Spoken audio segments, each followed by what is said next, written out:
All right, Chairman. Hello. It's been another week in Tone on our proverbial route to Tone Town. How are things? How are things in your worlds as far as your trajectory as you get to Tone Town? Anybody want to weigh in? I think I've been in a little bit of reverse this week, actually. I've taken a couple spins away, I would say. I ripped apart.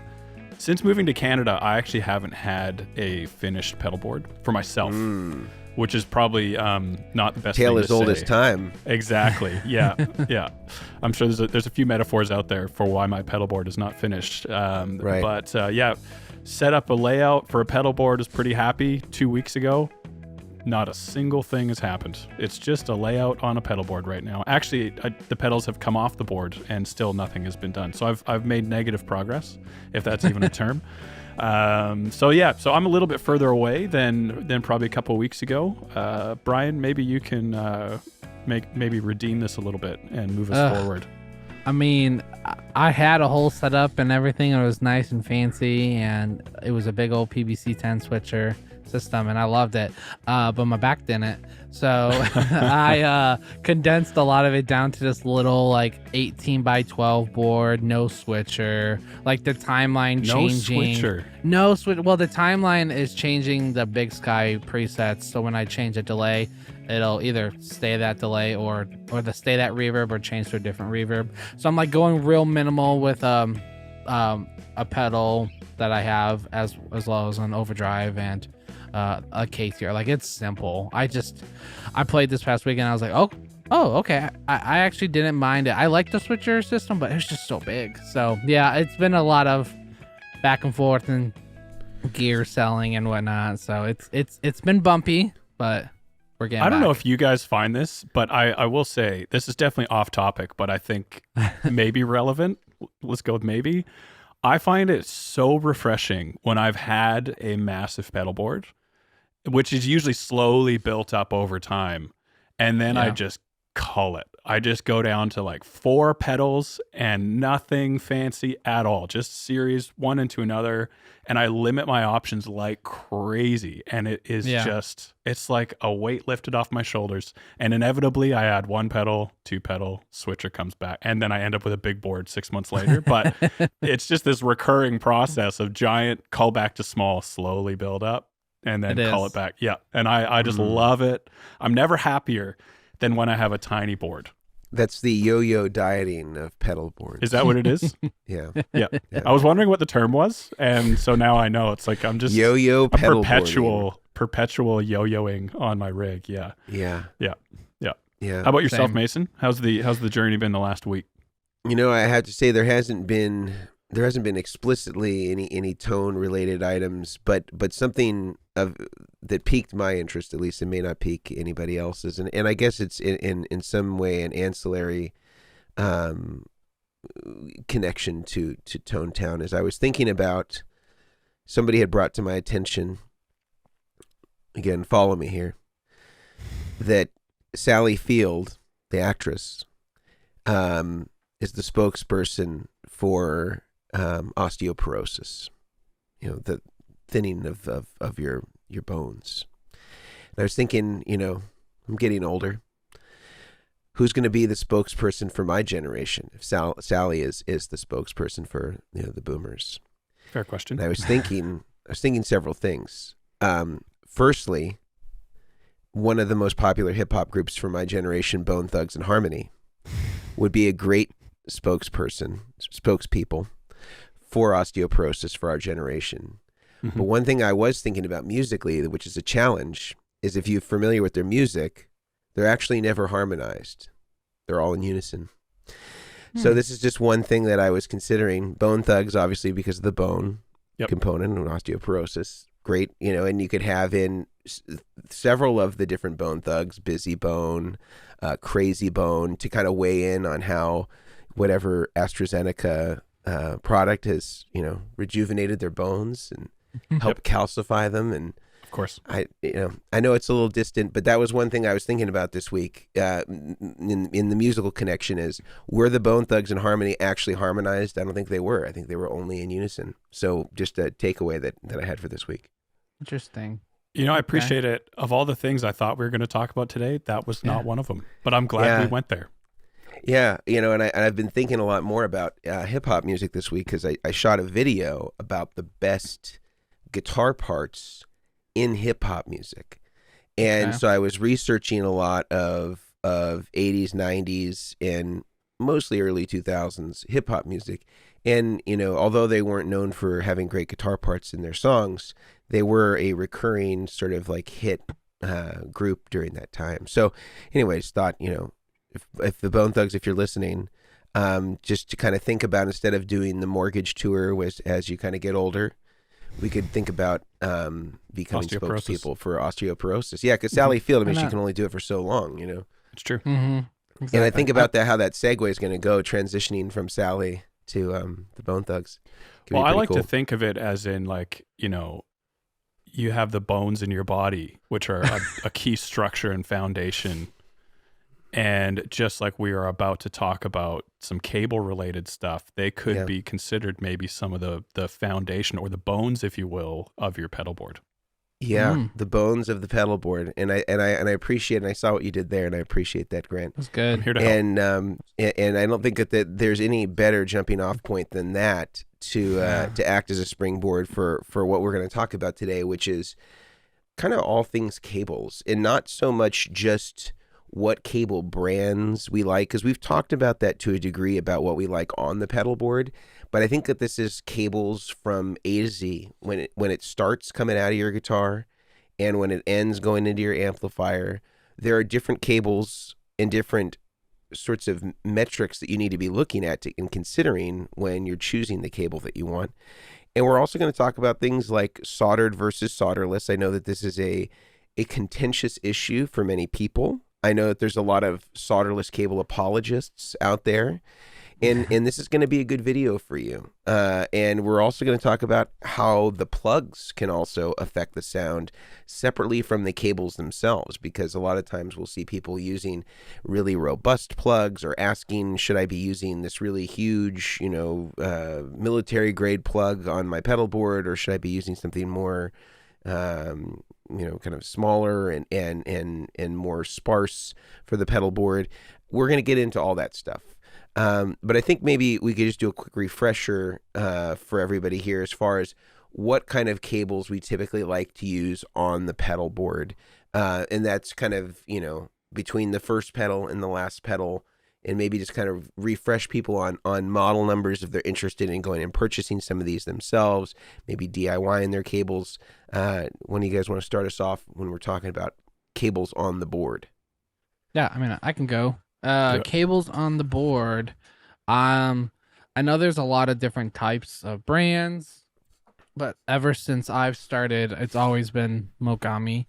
I think when I first started out, it kind of fluctuated between pricing and everything in the beginning, but I quickly realized, I think I even used like George L cable for a while and like stripped it back and used it with plugs, which God bless you. Don't recommend doing that. I don't recommend it. I learned very quickly that was a bad idea.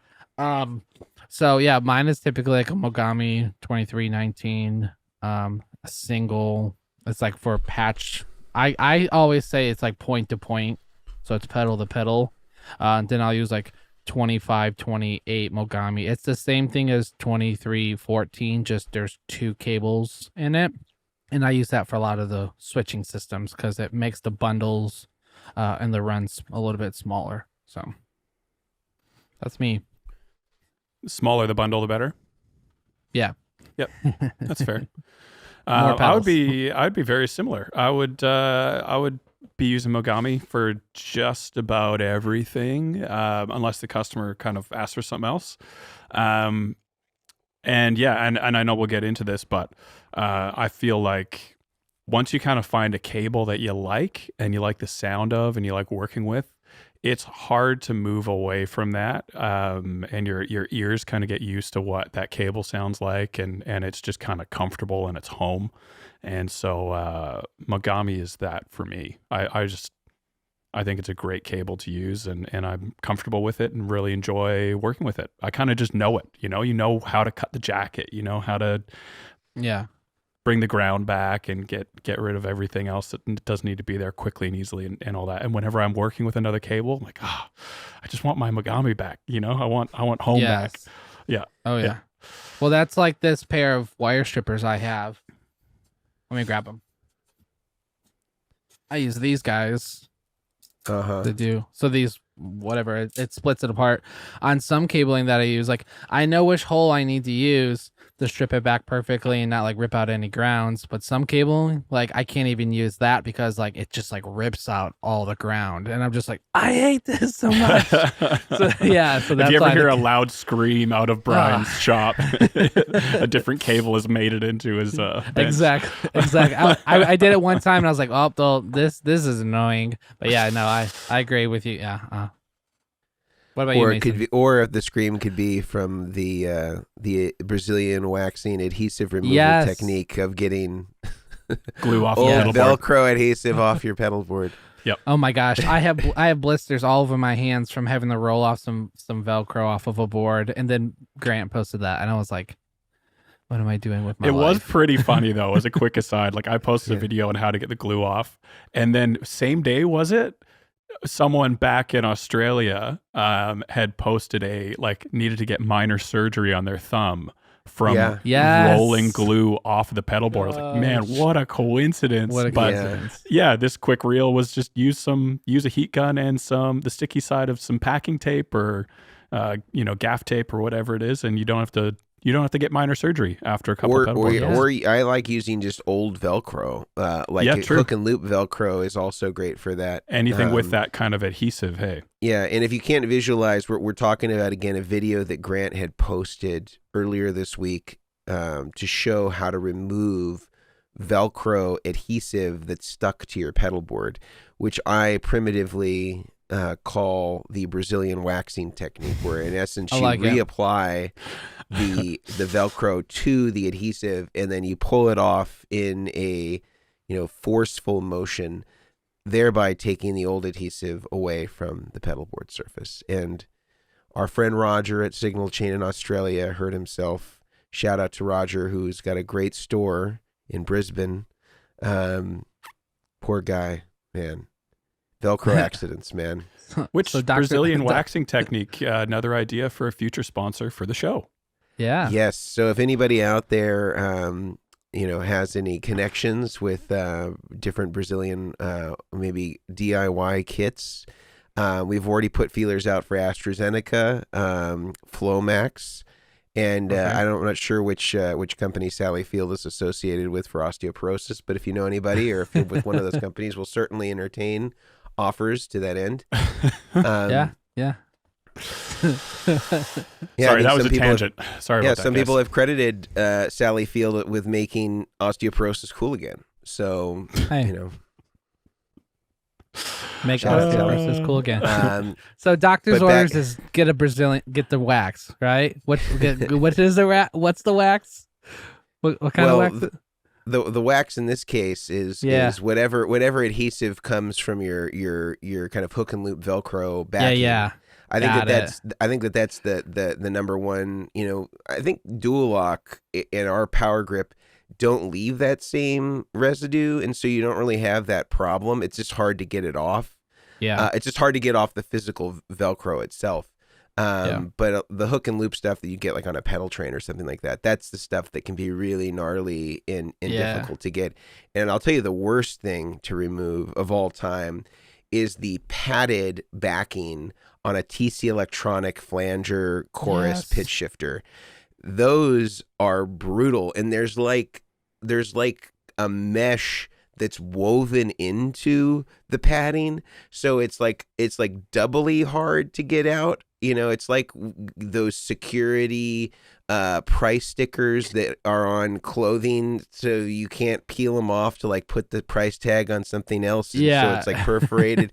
They basically, TC Electronic on that product only, the stereo chorus pitch shifter flanger, they have figured out a way to engineer the most problematic adhesive backed padding of all time. I remember on one really destroying the back trying to get that off, and it was very difficult. It was very difficult. I literally had to, after I was finished with it, one of my friends that does powder coat, I had to send him the back to sandblast to powder coat it because I destroyed it so bad. Yeah, very difficult. Well, congrats to TC Electronic for the most difficult padded removal. Yep. Yeah, if we can, maybe we'll send them a plaque. Yeah, I think we should. Gosh. So shout out Mr. and Mrs. Electronic. Yep. Well done. Tom and Caroline. Tom and Caroline Electronic. Yeah. From Denmark. Electronique. Yeah. Back to cables. Okay. Let's do it.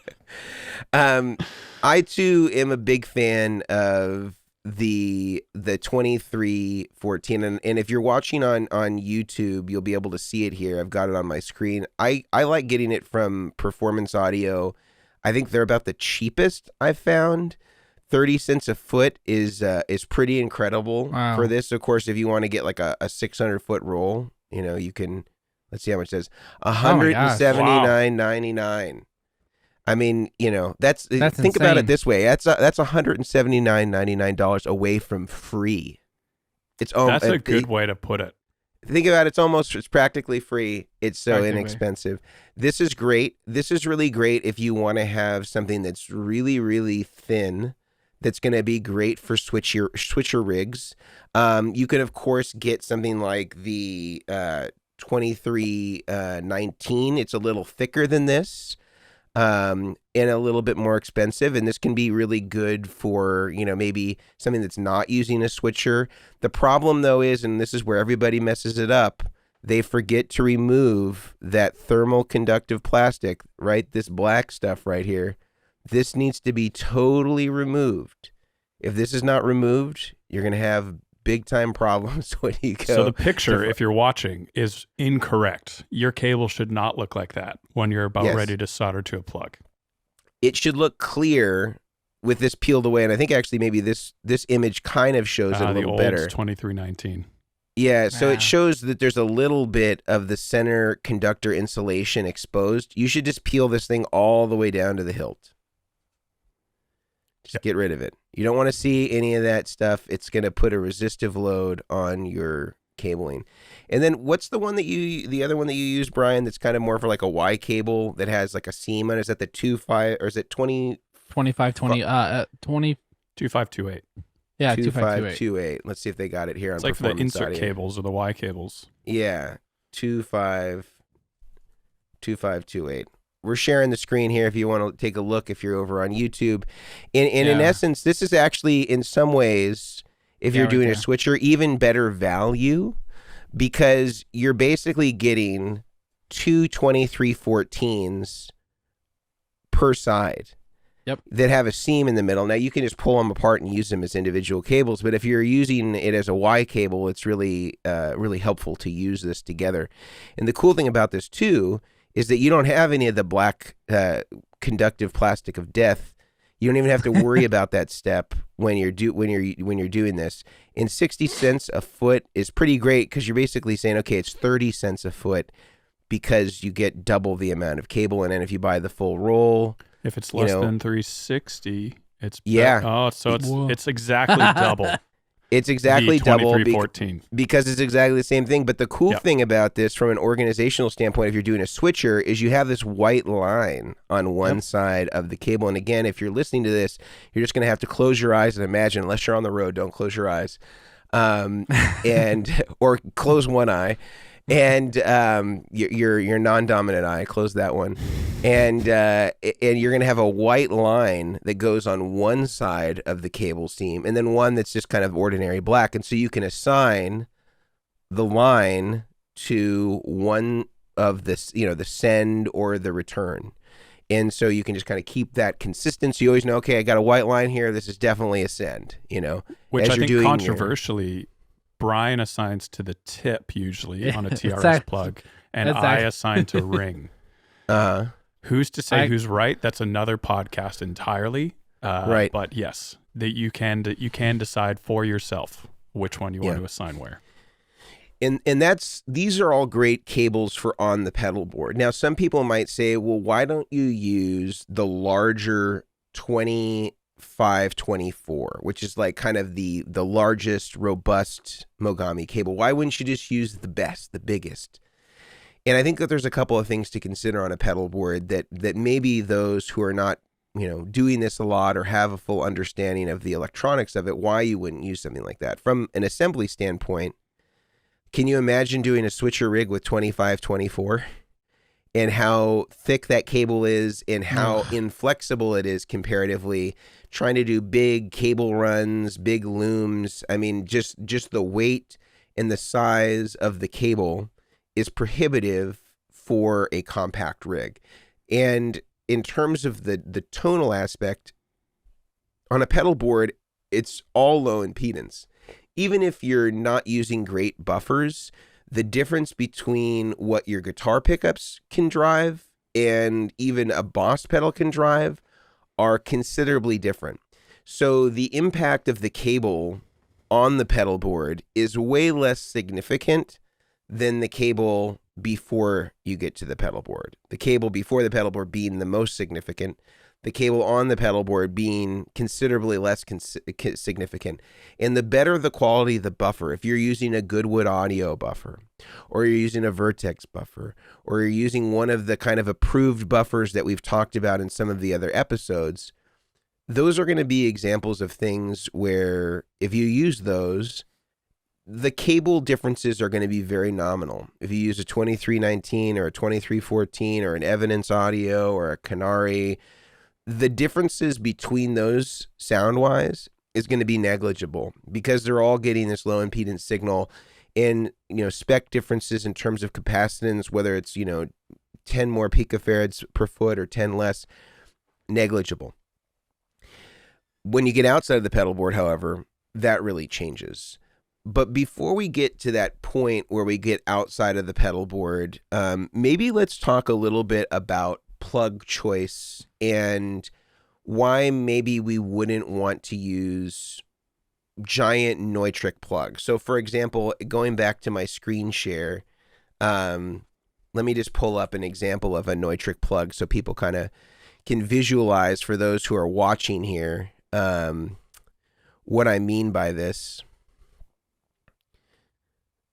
Let's see. All right, so I'm going to share my screen here. We're just going to go back to our friends over at Performance Audio, who I think have really great prices. We're not sponsored by them, although we would be open to it, Performance Audio. So here are some examples of Neutrik plugs, and you've probably seen this type of plug some point in your life if you're watching. These are kind of they're made in I believe Liechtenstein. European made. They have silent plugs, straight plugs.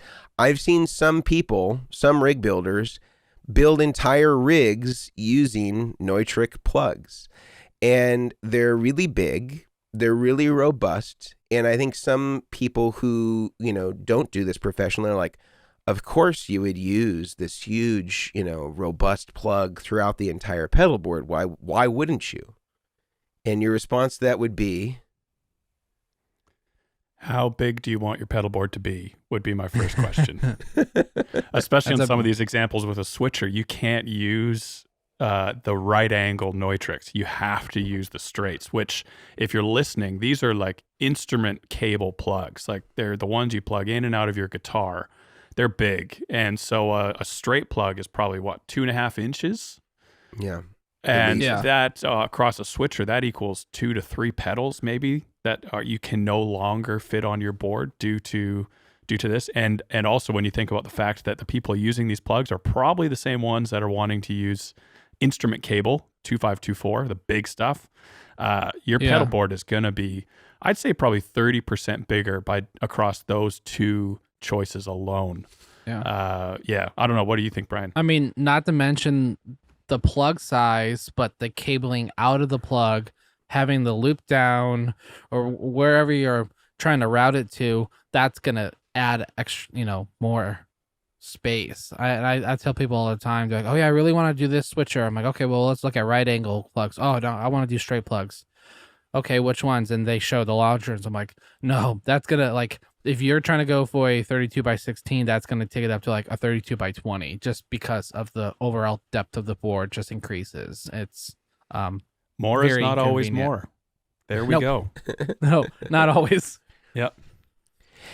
Yeah, I think all these things are true, and I think that the design of a Neutrik plug is really not for the purposes of a pedal board. And I think even if you called Neutrik and you got a hold of one of their engineers, yeah, John J. Neutrik, Yes. I think he would tell you Good man. that there isn't any reason to. These are not designed for that purpose. They're not designed for stationary pedals that are going to be in a fixed position on a pedal board. They're not designed for that.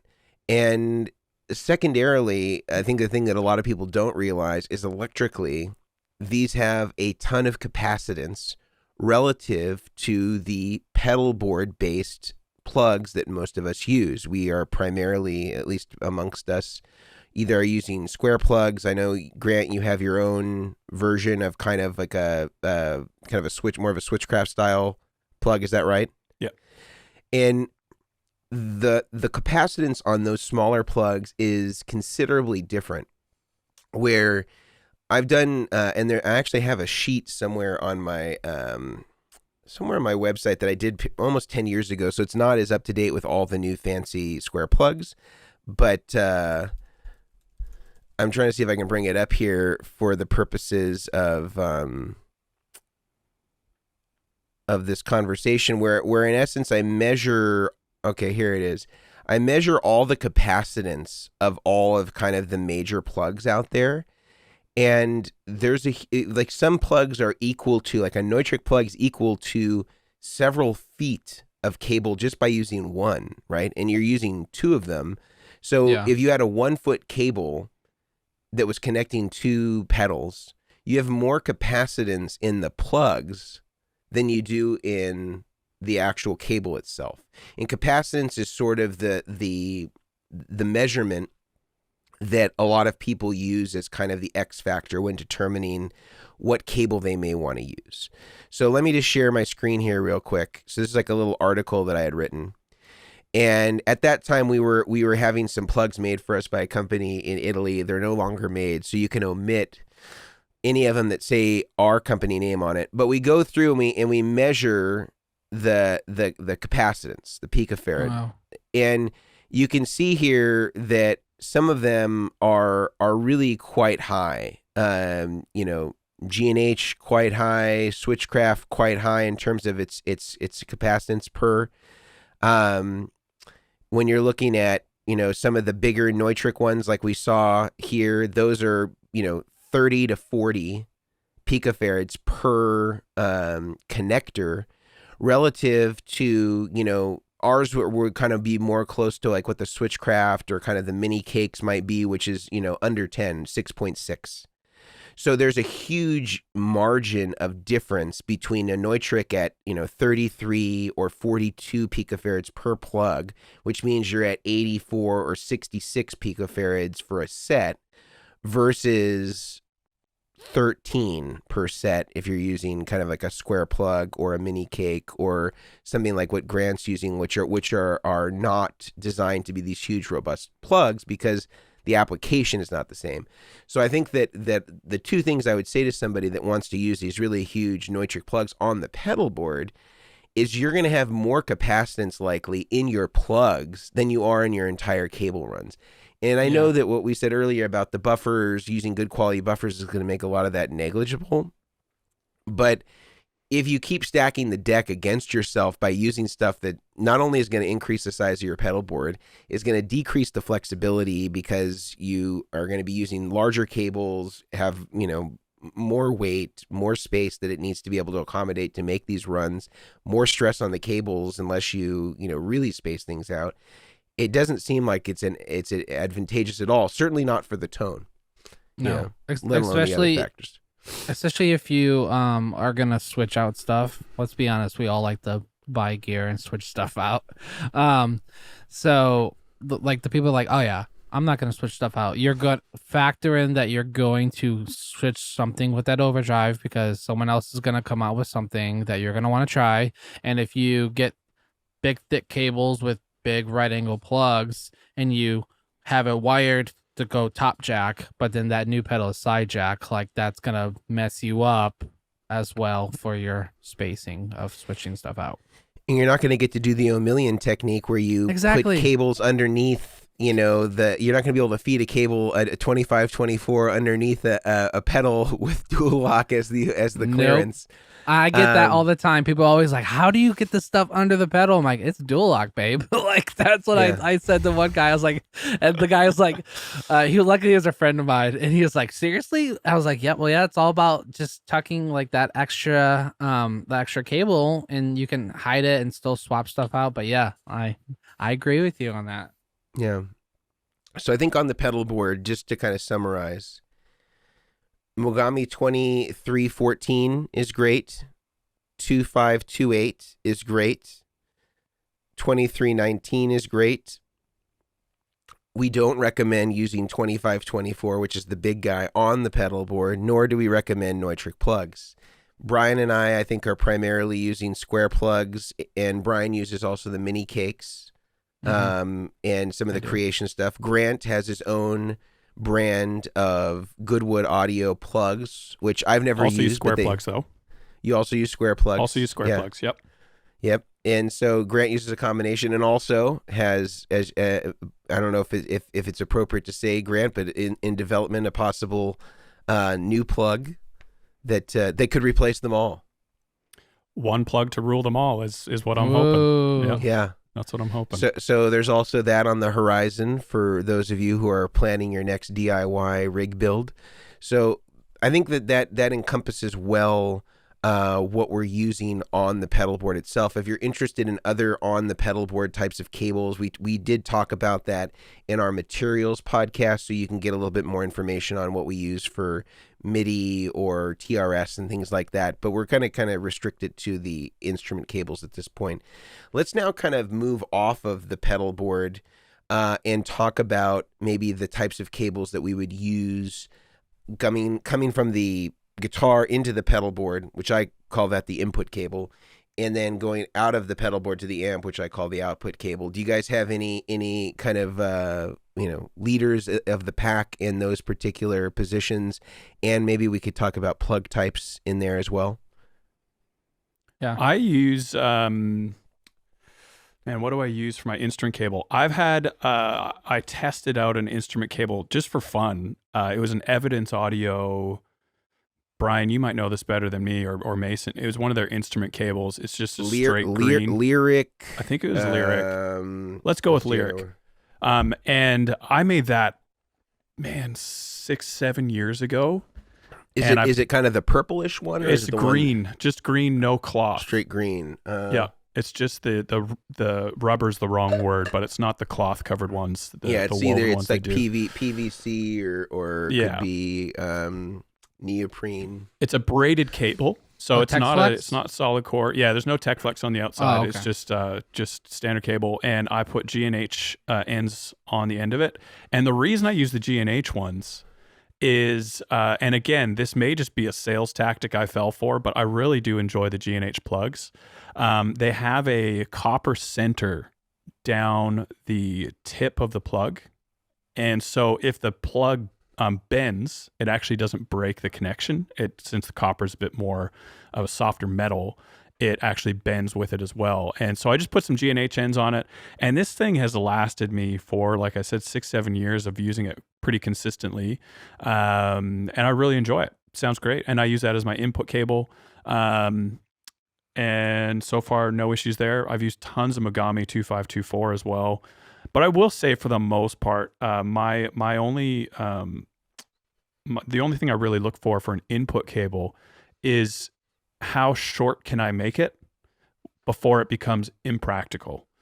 So for me, I know you guys look at me, you listen to me on the podcast, and you think, man, this guy, he's high energy, he's outgoing, life of the party. Not at all. But I don't move around a lot when I'm playing, so I can have a short cable. 10 to 12 feet is all I need. And the shorter the cable, the closer you're going to be to guitar to amp, especially before that buffer kind of comes into play on the pedal board. So I'm going as short as possible. Use a good quality cable, use some robust plugs like the Neutrix or G&H or something else that may come up, and then I'm happy. I'm surprised you didn't mention your Australian brethren over at Amphenol. I have gone the Amphenol route.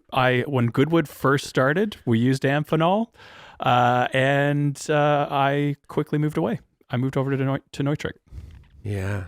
Our old friends in Amphenol. Oh, I will say on the G&H, I have nothing against their plugs, but as far as the copper center thing, everybody got played, because if you think about where the connection point is of a jack, it never touches the tip. Like it's in the center of the tip, right? Yep. So you have no contact with that. But that's at actually all. not what it was about. And this actually got tested because I got stage managed, which basically someone tripped on my cable and ripped my cable. Mm-hmm. And I've had the G&H ones bend probably 20 degrees, and they still work. And so it's less about the copper on copper connection and more about having a flexible center that won't snap but will bend. I always thought their and I could be wrong about this, but I always thought that their thing was, it has the best conductivity because it has this copper center. I'm sure that was part of it. Yeah, and I'm sure it was. And I always said, because they had like called me about using them, and I was like, well, it's not making contact with the jack there, like the center tip doesn't touch anything. Yeah. Anyway, that's my quick. My quick bashing of G&H, but they do actually make mechanically they're great plugs. Every plug company has their differentiators, and they're all trying to stand out. And this is one of them. So I have no qualms with that. I think it's all part of the game. But just wanted to mention that if you were buying a G&H plug specifically because it had that copper center, as Grant has attested, they work well, or they still perform even when bent. So if your plug has Peyronie's disease, it can work pretty good. But as far as the conductivity of the copper center, not really a thing that's going to help you. Yep. What about you, Brian? So it kind of depends, because are we going personally, or are we going in just like recommendation for like? We can go either. Okay. We can go personal. Yeah. And then depends how much you're willing to share, Brian. So from my experience, and I tell everyone I base like recommendations off of stuff I've personally used and I trust, because like I'm not going to recommend something that I've never like used. That's just like a car salesman be like, oh yeah, you should buy, it's the best car ever, it's the best on gas. Well, have you ever owned it and driven it? Oh no, I just read the specs. Okay, well, test it out, make sure you like it, that kind of thing. Same thing kind of happens with gear, as we all know. So like me personally, like sometimes I run like a wireless Sennheiser unit system and everything, so like the cabling loom and stuff is a little bit different, or it's right next to my board, so it's like it's a patch cable, like a 2319 cable. I personally found this company Cauliflower Cables, these really nice cable. If I find my camera, really nice. I like the strength of the really solid Tex Flex and of the heat shrink, just kind of protecting the area where that instrument cable is going to be. Something that's really dependable. I mean, I had monster cables growing up, and I had the live wire, whatever, all sorts of different ones. I had anyone that had that live. I thought it was live wire. Live wire. I'm not sure. Well, I had the monster ones because of the lifetime warranty, which I never broke a cable. But what I found with like these ones is that they're just very dependable, very robust and everything, and they were really affordable. But they also, like on their website, if I can even share it, if you're watching, you can see, if I can find it right here, is on their website. You can actually see, and this isn't, they didn't ask me to do this. I just really love this cable, and I have a bunch of them. But you can pick different, the length, the plugs. It tells you all the information about the cabling. It tells you the capacitance, which is really cool. So there's a lot of cool information. It's not one of those things like you can just pick out a cable. Like, it's not a buy now thing where you just buy it and it's ready to go. Like, you can go and customize, and you can pick your options and silent plug. So like, it's the same thing in your gear or whatever you do, is like, you want to take the time to pick out that instrument cable, because I had a couple other cables that I would use, and then I used this one, and I was like, oh my gosh, I didn't notice I was losing that high end. So like, that first in makes a massive difference. Yeah. I will say one thing though, one complaint that we got when we used to make tech flexed instrument leads was on certain stages, ones that are maybe glossed or, not carpeted, let's say. Yeah. Tech flex makes a slippery, a tripping hazard, and it makes it slippery. And so we got like, specific requests like, do not put tech flex on because people are slipping on stage on my cable. So that's a practical thing to look out for as well. Not related to tone, more related to the next gig. If you want to keep playing it and you don't want to trip up your front man. Sometimes you're over your front man and you just want to see him go. Use tech flex. That's the way to do it. Yeah. I think that input cables, just to go back to, because we're talking about this cable that connects from the guitar to the pedal board, the first cable that your guitar is seeing, pending that you're not using active pickups or a preamp inside of your guitar, that is the most important cable of the entire rig. Presuming that all of your connections are good, thereafter, it is the most important cable in the rig. And the reason why is that your pickups are passive and are not particularly good at driving any capacitance on the output of your guitar. And so the variation in cable type will have the most influence of any cable in your rig. So whatever you choose there is going to have some exaggeration of the tone based on the way that the cable is built. And all of us have different preferences as far as what our ears are attuned to and whether we prefer things with more mid-range or top end or whatever frequency you want, because they all affect the sound. It's just, how do you want it to affect the sound? And making that choice is going to be something that's very personalized. And we've done cable shootouts with input cables, and I even watched a recent video that Pete Thorne did on Cordial cables, and I thought that overall his video is pretty good. I think one thing that I think he missed, or that I wish I had seen, and maybe I missed this part if he did include this, is that different pickups will behave differently with different cables, and high and low gain amps will also behave differently with certain types of cables, because as we know, you can set up an EQ on a certain amp and it works really great with the certain type of cable that you've chosen that maybe exaggerates something that really works with that amp, and then you change to another amplifier and you change to, let's say, from humbucker to single coil, and then the cable type doesn't work so well anymore. The things that were exaggerated for that humbucker and that high gain amp are not as desirable with, low output single coil pickups in a super clean scooped amp. Yeah. And I found that the cable that works best in both of those scenarios, not having to change cable based on the setup, was Belden 9778 and Belden 8412. And 8412 is what Pete Cornish uses as his kind of expensive cable, and he dresses it up with, Tech Flex and color coded ends and all that stuff, and calls it a directional cable. I don't wire it in the way that he does, where he disconnects the shield on one end and floats it. People can debate this, but as far as directional cables are concerned, and all of us maybe have fallen victim to this at one time or the other. When I was younger and less experienced on the electronic side, I too was, believed in this mythology.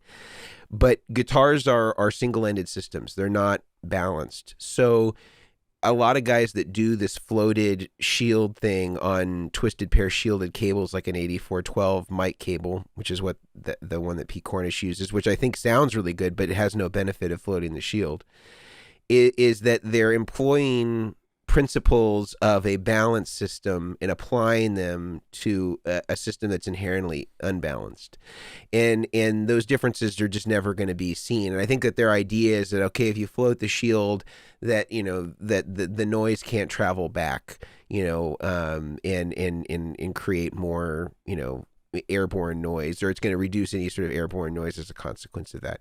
And it's just not the reality of it. And I will say the 8412 has a ton of capacitance. It sounds great to me and to most players that demoed it, both through clean amps and dirty amps with Les Pauls and Strats, because those were kind of our test subjects in test bed equipment. But it's like 90 picofarads per foot comparatively, because on a twisted pair shielded, you have two center conductors and a shield, and so you have a lot more capacitance than something like a 2524. So my picks for input cables, I think, sound the best in all of the different possible scenarios with all the different possible guitars consistently. Belden 8412 and Belden 9778. Both those cables are around $1.50 to $2 a foot, so not super expensive cable. And I think those sound the best. Now, in terms of plugs, I want to first say that I think silent plugs are great in name, but awful in practice. I've yet to find a silent plug that will withstand the test of time. I don't think Neutrik even offers lifetime warranties on them anymore because they were just so prone to failure. You might be able to get a little life out of them if you spray some contact cleaner, in the little, spring-loaded kind of mechanical piece that does the silent shorting. But they're kind of doomed to fail. The best results I've actually had with silent plugs are with the Switchcraft 181s, which is the Switchcraft version of a silent plug. That's been the best I've found, but even those are imperfect. So they almost live up to their name too much. They're almost too silent. Yeah. They become too silent after a while. Yep. And so I find that actually and this is going to be a very unsexy answer, but the cables that we sell as our input cables, and we sell them through Sweetwater and on our site, is the Belden 9778, and we either have it with Switchcraft 280 plugs or 180. So it's either the right angle or the straight standard Switchcraft, not silent. And those are, really good on capacitance comparatively to Neutrik and some of the other ones. And really kind of, just trusted, time-tested, great plugs. They're indestructible, made in Chicago, Illinois.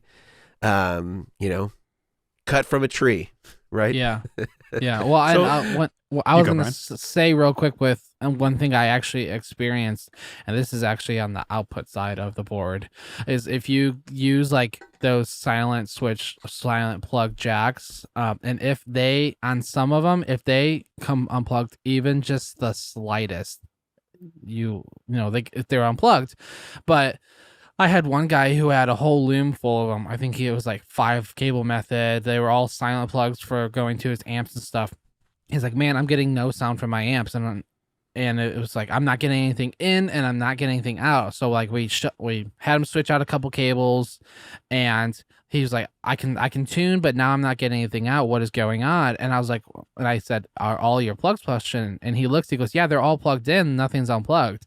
I was like, well, they're all silent plugs. Touch them. And he just goes, and they just like the tiniest of inch they were out, which they silenced all of his outputs. So that's another thing to be aware of, is they were cheaper plugs too. So like if you like the silent plugs, the more expensive ones are better quality because I found that cheaper ones from other companies, they'll pop out in the slightest. I don't know. There's something about it, and that was a rule of thumb: is be careful with those types of plugs. I don't do them. Yeah, they're risky, and I should say they're only designed, and even Switchcraft and Neutrik will say this, they're only designed to be on the guitar. You shouldn't be putting silent plugs anywhere else. Yeah. Yep. And that's what I said. I was like, well, we don't do it on this. And they didn't want issues, which began issues. One question I had, Mason, from hearing you describe it, and maybe I misunderstood. You mentioned that you like the Belden for the input and output cables. Only input. Yeah. But you also mentioned that they have quite high capacitance. So are you just not as concerned about capacitance there? Are there other factors that maybe I missed? Or I was just curious if you could explain that. So I think that usually when we talk about cables, I think the X factor that a lot of people talk about, as we mentioned earlier, is the capacitance. How many picofarads per meter or per foot does the cable have? You know, in the plugs also, as we talked about, have some influence on that. But so one thing to be said about capacitance is that capacitance isn't capacitance. In an example of this, follow me here for a second, is you can take, capacitors, which, is when we're talking about capacitance, we're basically, cable is a capacitor.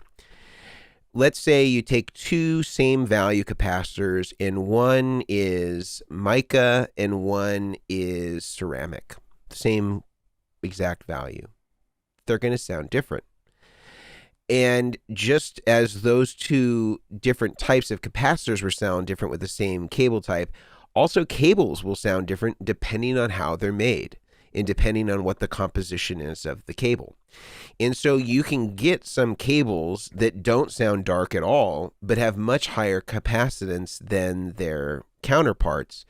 The other thing that I suspect is happening is on higher capacitance cables, it's changing where the resonant peak of the pickups are.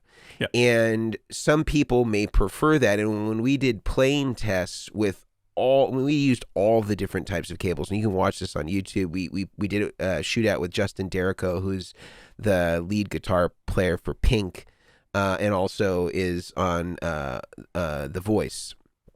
He's like in the pit, with the band there.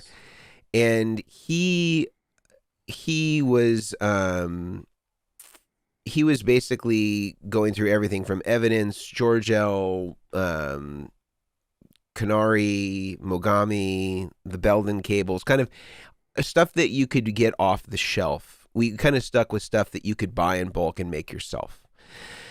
And basically we found that the Belden, even the 977 or the 9778 Belden, which it's not low capacitance, it's probably in the 40s. So it's not, like, 20 or under like some of the really low capacitance cable is.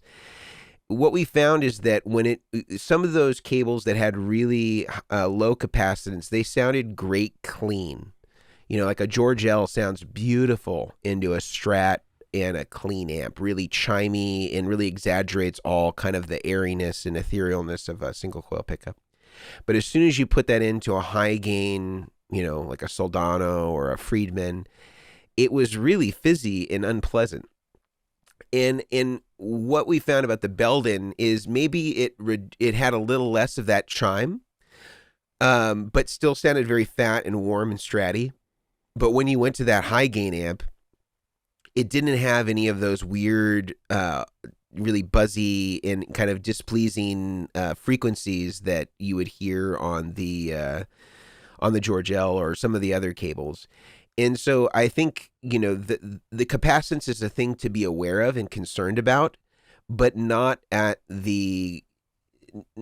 to undermine the overall tone. If you have a super low capacitance cable and you're finding that it sounds really peaky and displeasing with high gain amps, you need to rethink, like, what is actually the sound that you want when you're just plugging the cable right into the amplifier, and what is getting you closest to the sound that you hear in your head in whatever combination of amps you might use. And then once you've settled on that, that's now your input cable. And then, on the pedal board, you're going to use, the stuff that's easy to assemble, that works well. You're going to have good buffering, and so you can use stuff like the Mogami that we talked about. And then on your output cable, we can, I guess, migrate over to output cables. The one that goes back to the amp, that is also receiving a low output impedance signal. So that cable is significantly less important because you're already low impedance at that point. But, I would err on just having something that is reasonably low capacitance because, again, the cable that's most important is the one that has no signal conditioning. That's the one from the guitar going into the pedal board. All that's driving it is the pickups. Those are not great line drivers. They're totally passive. So that's the one where if you're going to spend big money on a cable and you're going to vet cables, that's where you want to do it. Guitar into the pedal board. Once it's on the pedal board, it's low impedance. I'd stick with the stuff that's easy to assemble, as we talked about, Mogami, 2319, 2314. Those are really great for this particular application. Low capacitance plugs like Square Plug, Mini Cakes, Goodwood Audio.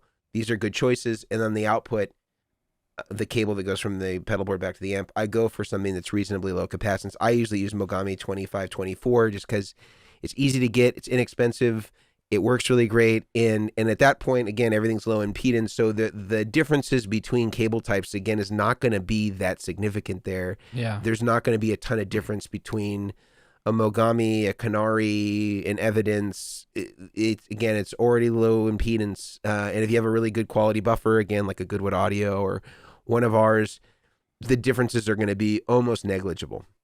Yeah. I do actually want to hear from you guys. Do you think you need to use an instrument cable if you're going out of your board? Because I see a lot of people do it. They have like sideboards. Actually, I have one up here.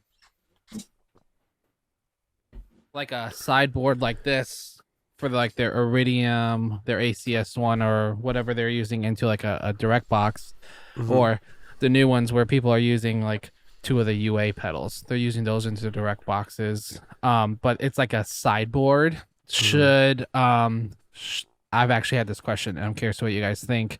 Should they use instrument cables going out of their board into that kind of a system, or should it be as if it's acting like a pedal board, where it's just like a little bit of a longer patch cable? I would probably use patch cables personally, and have in the past with great success. But I think you would have to ask the question of how is it being patched in? Are there any areas there where it could compromise the longevity of the rig? Someone stepping on it, something happening where the patch cable, which are not as robust, could get damaged. But I've used patch cables for most of it, and I think that through, like I know you guys would as well. Like I just think through, how can I make sure this is bulletproof while still making it easy for the artist to set up and tear down night after night. And so plug choice is a big one, and then where it patches in and out. But I've used patch cables. If it's back at their amp, sometimes I'll put these, B boards back at their amp and it's 20 feet away, then I'd use instrument cables. But if it's 1 or 2 feet, I usually stick with patch. Okay. I'm in agreement. I think it really comes down to if it's protected to the point where, the plug is not going to create any risk, or the cable type is not going to create any risk to it being damaged or stepped on or anything like that, I would stick with patch cables. And if it's going to be further away, it's just really about the protecting the connections. And, if it's safe, if it's isolated from everything else and not electronically isolated, but spatially isolated, where you don't have to worry about any sort of tripping hazard or thing like that, I wouldn't have any concern to use patch cables. Yeah. Well, I meant to mention, if you're listening, what I was talking about was you'll see a lot of musicians that can't fit like an Iridium or a direct box or whatever on their board, so they have a secondary board. So utilizing different types. And my answer would be the same. A big part of it is like, if it is 20, 30 feet in the back, instrument cables. But if it's short, like a baby board right next to it, kind of like a sidekick board or whatever you want to call it. Yeah, I'm agree. Yeah, I wanted to get your input on that, because I have seen a lot of them lately, especially guys that have been running like the Ruby and the Dream by UA. Like they're a lot bigger pedal than one Iridium or an ACS1. So So thank you. Some would say worth it though. Yes. Again, another podcast. Yes. Lots of ideas floating around here. So, do we have any commentary on the output cable separately? We talked about the input cable being the really important one that's going to really have the most impact on the tone because that's being driven by passive pickups, and there's going to be a lot of variability there from cable to cable, depending on what you want to exaggerate. Pedalboard, pretty fixed, use the stuff that's going to be easy to assemble. We made our recommendations on what we use for plugs and cables. Yeah.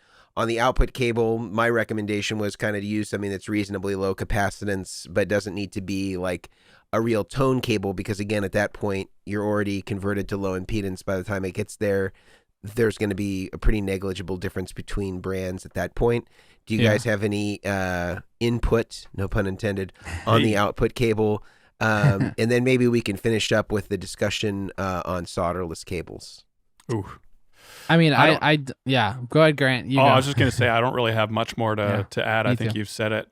So yeah, I'm happy to move on to solderless versus soldered. I don't know which one is going to win, but that's why we're here to chat about it. Let's do it. So solderless cables. I'm still, as I've said to you before, I'm still waiting for the first solderless cable with a lifetime warranty. We haven't seen it yet. Yep. But I've seen some really interesting defenders, some apologists of solderless cables.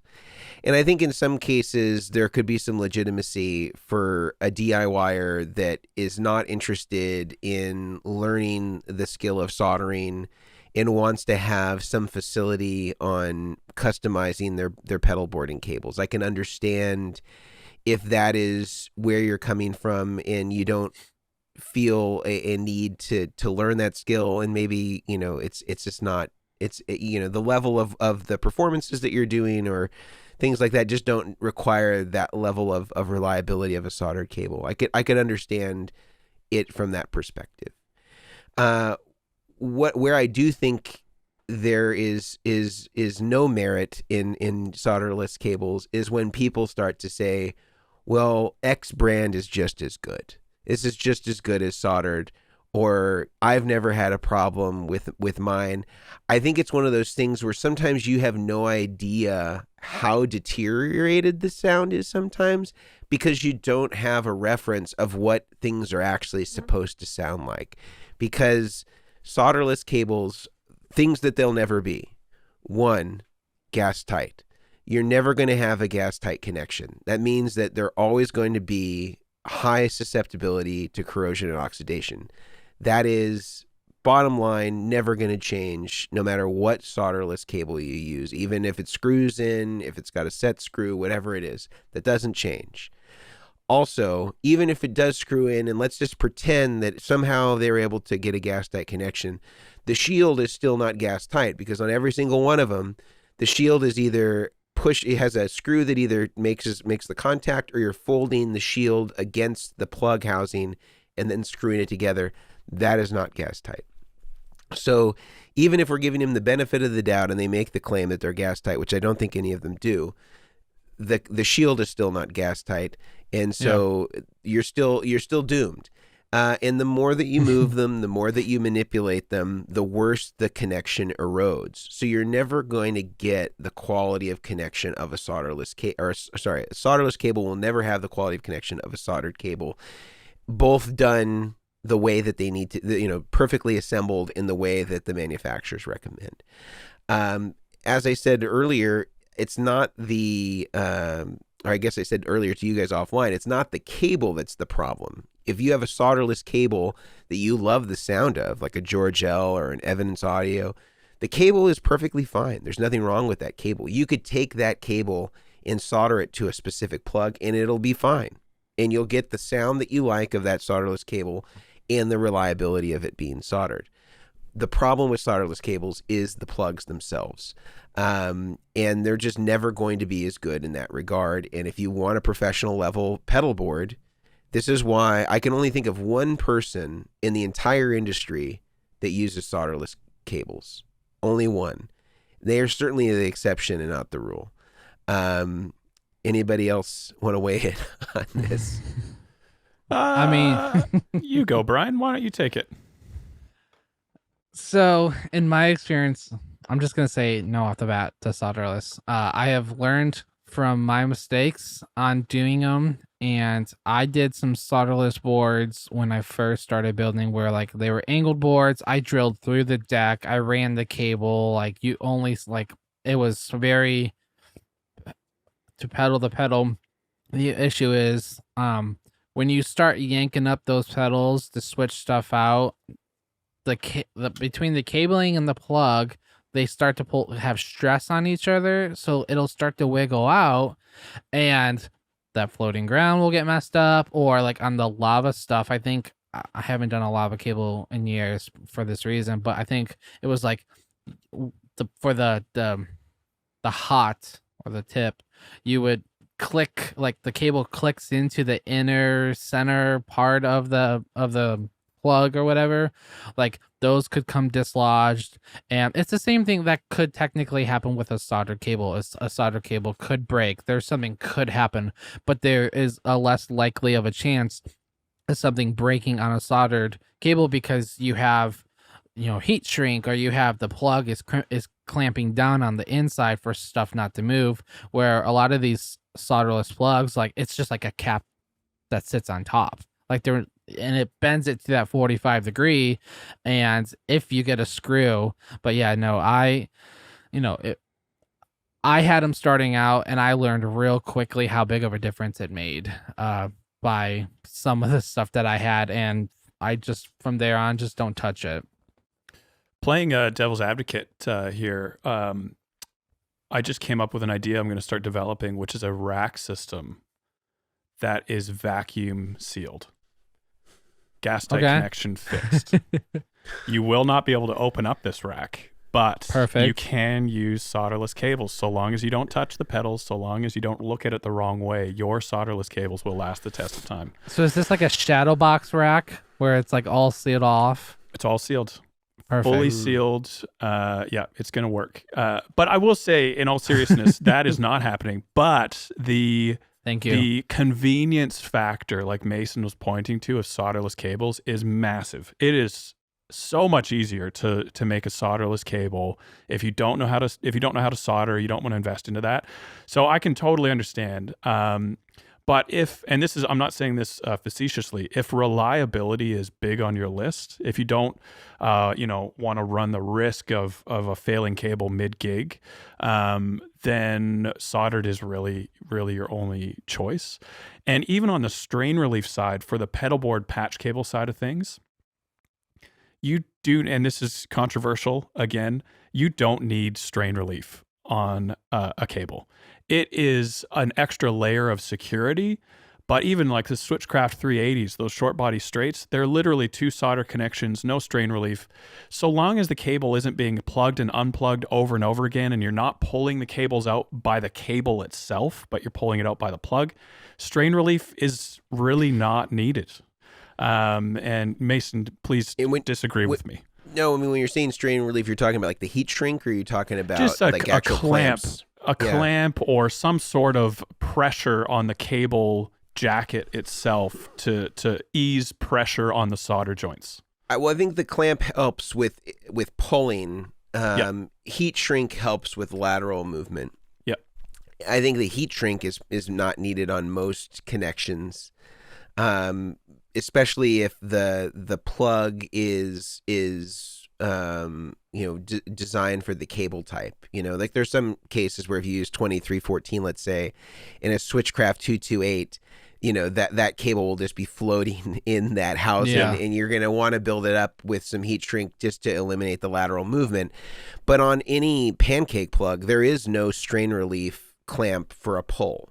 And that's where, like on a Switchcraft 280 or something like that, which is the right angle, I think it's 280 is the right angle plug, or a 180, which is the straight plug. Those have a clamp. Those are great to help remove any sort of, pulls, but doesn't, and does some to lateral movement, but really it's really to help it with the pull. I think on a pedal board, 380, obviously you have no strain relief at all. I think the versions that Creation does have a strain relief on it. Ours does as well. Like Yours it's does there as and well. it's helpful. But all I'm saying is it's not like a make or break. You must have strain No, I don't relief. think it's a must. I think it's helpful. I think it's good to have. And obviously, most of us at one point or the other, all we had was 380s, and so we had to use that, and we had no other choice. And for the most part, those held up really well, especially if you built them up a little bit with heat shrink just to kind of eliminate some of the lateral movement, and you just had to be really deliberate about cutting the center conductor and the grounds really short so that you could kind of get as much of the cable insulation buried inside of the plug so that you could, protect the leads as much as possible, because if you weren't careful, you'd have, some of it sticking out of the housing, which wasn't so cables. attractive. Very bad. Yeah, but- I only say about the strain relief because I get a lot of people, and I think it's more of those, like, the quality is like, you'll get some guys that are like, thanks for making the cables, and they'll throw them on the board. But then you'll get some guys that will inspect the cable. They open it up, they're curious, they want to look inside, they want to see how it looks. And I had a couple people like, oh man, the cable's just floating here. So it became more of like, I was using the short straight switchcraft plugs for a while, and then when something with that little clamp anchor, whatever we want to call it, came out, it became like, not for me, but it was for the person, the buyer, of like an extra layer of protection for them, because they're like, oh, I've done it before. I've gotten really ticked at something that I was trying to do, and I can't get the pedal off, and I just yanked the cable off. And I don't believe it. Yes. Oh no, it happens I don't all the believe time. it. You should. Brian I is work in even the keeled. back. No, I not in the scream. slightest. But like, it's just like things that you don't think about doing, and then like. But yeah, I've had, let's be honest, we're all kind of curious, and I've had people that are like, oh yeah, like I got the cable and it's beautiful and everything, but like the plug kind of spins around. So like that's where like I agree with you guys. It's not a make or break. It's kind of like that extra level of security, of ease of that person getting it to where they're not like, I'm not totally gonna mess up all this cabling I just got, kind of thing. And on the pedal board, I think it's less problematic. Off the pedal board, this would be a problem. Yeah. Oh, for sure. And I know, Brian, you got to wrap up here because you're going to start your work day. I don't know if you want to give us a last word before you check out, and then Grant and I can complete, if that helps get you on the road for your day. I can do a couple more minutes if we want to Okay. finish. I can finish out with you guys. Okay. I just told them to wait. One last thing that I would say on solderless cables that's something that's come up because we've done some content on this in the past, is that sometimes the thing that people will use as sort of their ransoming of solderless cables is they'll say, well, even in high high technology, really elite technology, whether it's automobiles or space shuttles, there are examples of solderless connections in these In space. In space, In a vacuum. Yep. Okay. and A vacuum. and the thing that I would say to this is this response. Firstly, if you're talking about, let's say, like ribbon wires that are connected with different types of let's say clamps or connections that are done solderless but are using some sort of tension or some sort of pins that connect two ribbon cables together for different circuit boards, let's say a daughter board and a main board. Firstly, in a spaceship, they're not exposed. So they're not in high use areas like a pedal board, which is getting moved. Pedals are getting manipulated, getting plugged and unplugged, changing spilled. things out, right? They're not exposed. The second thing that I would say is in most other industries that are using, let's say, a solderless connection, a lot of times they're using crimping tools for their solderless applications that actually cold weld the connections together. We have no such calibrated crimping tools that are used as a component of creating solderless cables. In other words, the solderless manufacturers are not providing a calibrated crimping machine which is allowing you to crimp the center conductor to the plug itself. And even if they did, you'd have to calibrate it all the time to ensure that you were getting the same pressure with every connection that you were making. So it's not really a one-to-one thing to say, well, NASA has areas where they use solderless connections, or, Ferrari and Maserati or Rolls-Royce uses solderless connections in their radios, or their, CD players, of course, have that anymore, or their whatever it is.